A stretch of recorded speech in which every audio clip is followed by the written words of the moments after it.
So a placement control is a control that you can use to have your flour sack face in a different direction, because right now that's not gonna do it. So I'm going to make one last NURB circle, and this one I'm going to make a little bit bigger than the flour sack. That's to help you, or I should say to help your animator, so that it can figure out if the flour sack can fit through a door. The placement control is a nice shortcut for that. Some people like to keep them really tight to the toes, just so you get the ultimate width.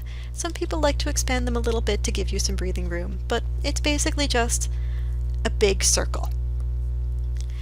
If you're feeling super fancy, you can give this, again, a few more sections.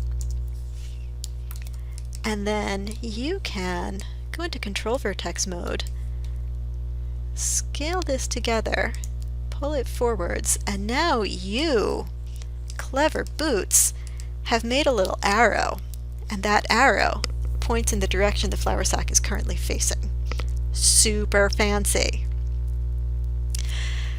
Now, because I've made a bunch of changes to this circle, I want to freeze its transformations, and I want to delete its history just so that I know that this is the cleanest circle that has ever happened.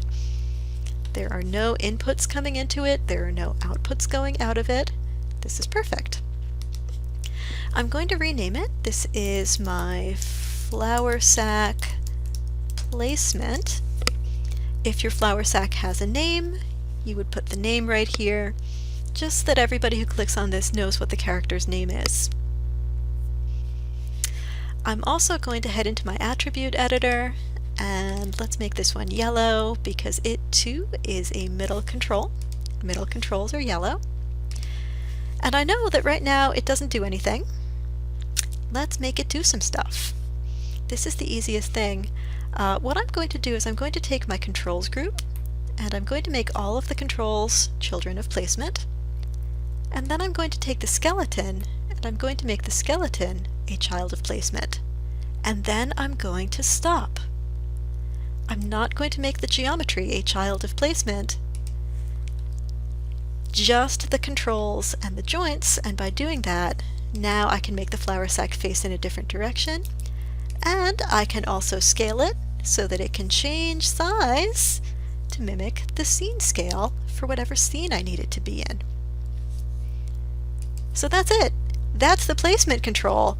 It's a fancy big circle, and it is the parent of the controls and the skeleton, which is why it was really important for us to do that little brief hierarchic cleanup so that we knew that it was going to be easy to do this. Okay, that's it. I'm going to do one more video, and in that last video we're going to do a little bit of cleanup, and then this flour sack is going to be all set for animation. So we're super close to being done.